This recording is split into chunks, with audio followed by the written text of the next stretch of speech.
What's up YouTube, Dale here from Zephyr Wargames, and before we dive headfirst into this profile, I wanted to wish you all a very Merry Christmas and hope that all of your presents and pulls are extra shiny and extremely blessed. Thank you so much for following us this year. We have more to go before we hit the end of 2022, so make sure you stay tuned for that. With all of that out of the way, let's dive headfirst in this first place profile for Darkworld Dangers. So, as the introduction said, we're going to dive headfirst into this profile. So please make sure you smash that like button, hit that notification bell, and subscribe so you don't miss out on any more upcoming content. So that's right, this profile got me first place at locals this weekend. It went up against D-Link, Sword Soul, Sprites, Tier Elements, and of course Flunders. So it got a taste of everything. The only thing was I drew against D-Link. The game one just took forever, which I did manage to win, but then game two went into time and they were able to pretty much scarlight me without me being able to stop it.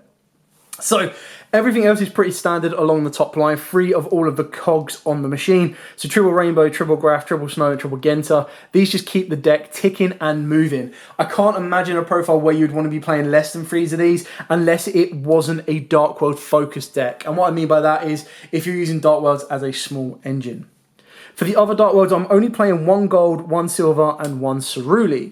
Now, usually you'd probably be playing 2 silvers and 1 gold, but the reason I went with a 1 and a 1 is I actually wanted to be a bit more aggressive with the gold, and what I kind of replaced an additional silver with was 2 triple tactic talons.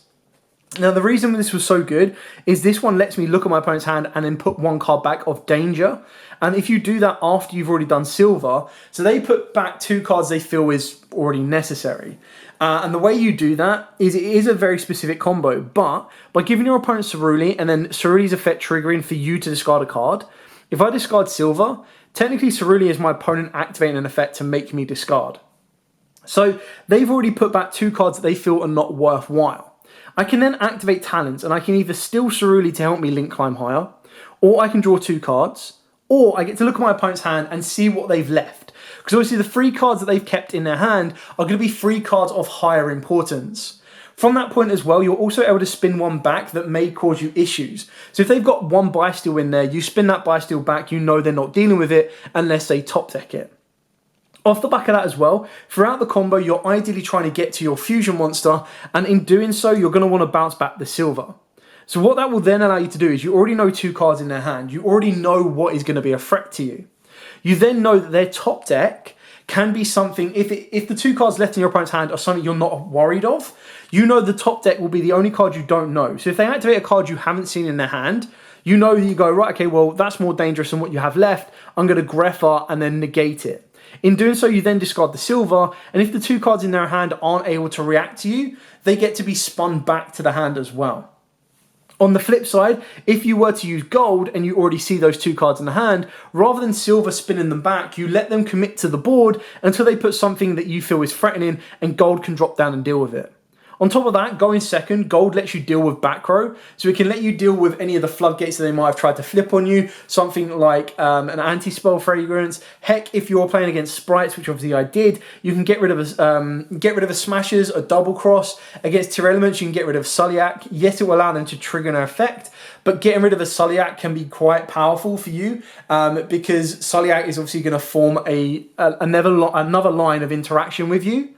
Now, obviously, most of your monsters, you don't care about their effects being negated on field. It's more so that the Sulliak will give them the ability to send. And the chances are they're probably going to want to send out a Havness. So with a Havness, the way you play around it is you don't activate a card you control. Everything goes in the graveyard, everything comes from the hand. So you just build up your boss monster board and then just punch through everything they've got without needing to go to the extra deck to activate on-field monster effects. The last kind of cards, which is, it fills up your normal summon package. On this one, I went with triple Luna and the 1 Phantom Sky Blaster. Now, obviously, what I wanted to trial out was the Fabled Raven, but with the Fabled Raven route, it didn't allow me to freely use Sky Blaster in its maximum capacity. Now, obviously, with Fabled Raven, it actually probably has a little bit more utility than Fairy Tale Snow, because both these cards trigger on normal summon. Whereas with Fabled Raven, if you were to special summon it off of something like Saruja or even the Catalyzer, I could still then use his effect. And I could still normal summon the Sky Blaster and extend my plays further. But the reason I only went with Luna is because a lot of people were like, what does this do? how does this do this? And when you say, oh, well, it basically just searches and then has the ability to bounce, they're like, you're just going to search out another copy of itself. Like, there's no Fairy Tale Snow, why do I care? And they let it go through. Whereas with Fabled Raven, you'll probably go, well, Fabled Raven lets me discard cards, but not as cost. And they go, all right, I'm going to stop that anyway. So the Fairy Tale Luna, unlike Fabled Raven, replaced itself. And what I was focusing more so in this particular tournament was maintaining hand advantage. Hand advantage to successfully resolve my dangers. Hand advantage in order to kind of combat what my opponent's hand advantage was. Being able to hand loop, pop, bounce, you name it. And bouncing my opponent's cards was even more damaging than my opponent needed. So for example, if I was going up against birds, yes, I'll probably put a penguin on the board. But the idea is that penguin stops, I believe, special summon monsters. So being able to get Luna on the board was very, very important, because then I could bounce a statue or bounce the penguin and then kill the statue. Obviously, the issue is you normal summon, so it allows you to, like, them to kind of trigger. But then just by a normal summon of a Fairy Tale Luna, you're baiting out a lot that your opponent needs to deal with. And that's when you can start unlocking the rest of your hand and plays. So Fairy Tale Luna put in a lot of work. I do want to try out the Fabled Raven route instead, but this one worked out incredibly well for me. Now, the Sky Blaster is like a mini MVP, and what made this so good is Sky Blaster plus any extender would allow me to get 4 tokens, or 2 tokens, so I had 4 monsters on the board, and as long as you turn the token into a Link Spider, that's instantly a Saruja. So if the rest of your hand wasn't that great, you could fix it. On top of that, it's a level 4, it's a Fiend, so it had more synergy with the deck, and it's a Dark. Plus, if I left this on the board and then started turning the tokens around or anything like that, I was able to move plays further forward. The issue that I did find with it is that it did force me to play a Link Spider, and then a lot of my cards, or a lot of the extra deck monsters, require effect monsters, or they require monsters that aren't tokens. So it made Sky Blaster a little less effective, but it's something that I wanted to play with because on his own, he was very powerful. So like a normal summon Link 2, he basically did the same thing as Tour Guide, but in the form of 1 card rather than like having to play 5. Off that as well, like I said, this plus any extender got me into Saruja so consistently, and that then let me get into the Zelantis lock combo as well, which is very, very important. So that's it for the monster lineup, for the Darkworlds anyway, and the normal summon. Now onto the additional extenders and the other plays as well. So, the extra cards we are playing is Triple Fenrir. This card's just so powerful. Because going first and second, it has utility. But going second, like straight away, just a 1-for-1. This one is a exact kind of 1-for-1 trade for a form of opponent's interaction. Like if they don't want you to search, they need to negate this. If they put a floodgate on the board and Fenrir can attack to then banish it, their floodgate falls apart and you're able to play it in main phase 2. Yes, you do need to use your battle phase to get there, but it was just such an incredibly powerful card. And going forward in the future, a lot of people, when you play this, will be like, right, they're playing Kashtiras, and it completely throws them off the direction that you're trying to go. And just being able to bait out everything. Like, it's definitely a hand trap, like absorption. So, for example, if you went special summon Fenrir and they went, okay, Imperm, and then you went normal summon Sky Blaster, Sky Blaster's effect gives me 2 tokens. Straight away, I can either leave Fenrir on the board so its effect is active in the next turn, or that just goes straight into a Saruja, and then I get to resolve and reset my hand.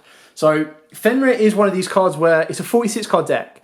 If you've got it, there's no reason you going, I'm just going to leave it, I don't want to play it, or I'm going to put it in my side deck. No, put it in your main deck, it's that powerful. If you don't have it at all, it's not the end of the world. These can easily be cut down to make this a 43 card deck, or if you don't have these, you can play stuff like any other dangers, or more dangers, more Darkworlds, anything else down that route. We've then got Black Queen Zephyros the Elite. Obviously, this is all pretty straightforward on this one. Bouncing the Danger is incredibly powerful in this deck, because not only does this help me extend my rank 4 plays by bringing Zephyros onto the board, but it also lets me reset my hand with dangers. And speaking of dangers, if I'm considering Salamander as technically a form of a danger, you're playing 13 dangers. So you've got 2 Salamanders, 2 Nessie, 2 Mothman, which I'll talk about in a minute, 2 Bigfoot, 1 Thunderbird, 1 Ogopogo, Chupacabra, Sukanoko, and Jackalope. So all pretty standard on this one. But what makes Salamander so good is Salamander can either help you go for rank 4 plays, it can go for rank 8 plays, it can get you a boss monster on the board, it can get you 2 monsters on the board if you discard a gold or a silver. It's just that important. In certain matchups, I was taking Mothman out completely, which I know is a little bit risky, but it's just one of these ones where if I can have a choice of seeing my side card or a Mothman in a tier element matchup, I'd rather see one of my side cards, because I know my side card is going to be much more effective in that particular matchup than the chance of discarding a Mothman and me going, yeah, no, I don't want to activate his effect. Whereas all of these other dangers, in the right scenario, I want to activate their effect. So I was actually playing one danger response team that a lot of people were like shouting at me to play. So in that, what I'm saying is I'd much rather see an Ogre Pogo in a tier element matchup just so I can send response team than seeing a Mothman. And this ratio has worked out incredibly well. Obviously, when going first, I would cut the Bigfoot down. I'd probably even take out the Thunderbird and the Ogre Pogo because I want to see my side cards. I want to see the skill drains. I want to see the Gozens and everything else. But going first or going second, obviously I'd keep these in to do with back row pops, front row pops, everything like that.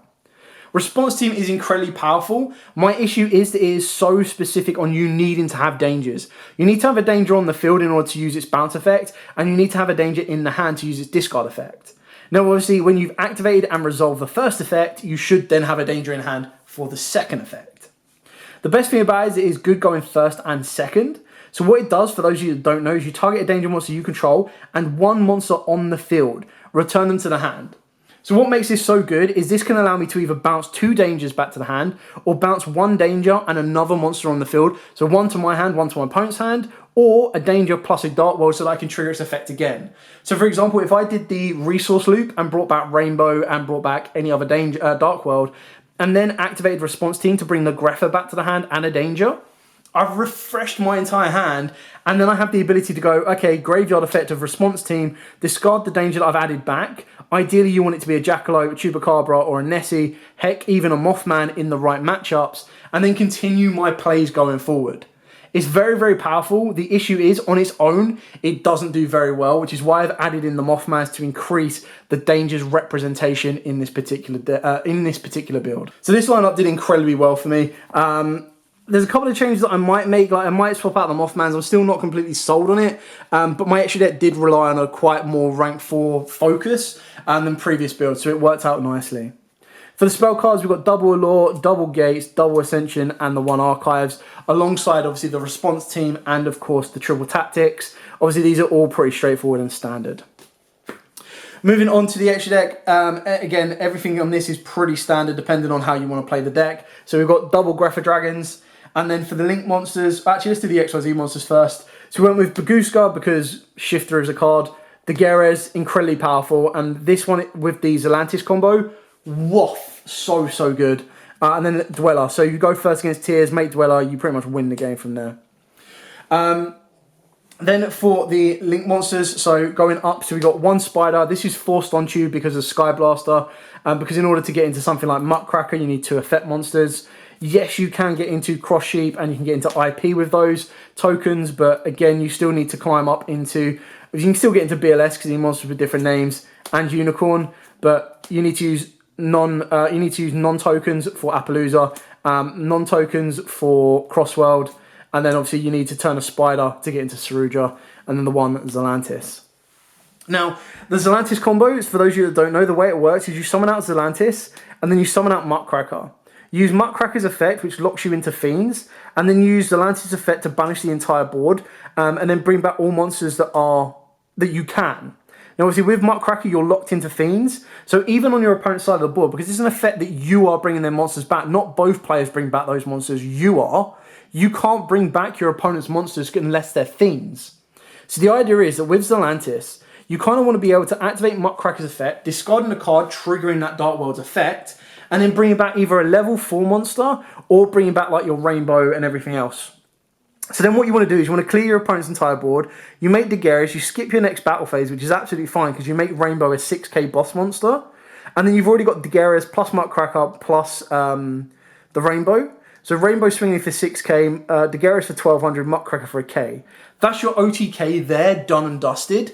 And that's how you kind of get the loop. And a lot of people don't even consider this, so that when you go Zelantis, you clear their entire board off, and they're like, okay, now I'm going to bring this, and this back. And you go, no. It's me bringing back the monsters, not you. And I'm locked into Fiends. So unless you're playing Fiends, I can't bring them back. Yes, you lose Zelantis, but you go, I don't care. I've just traded Zelantis for your entire board.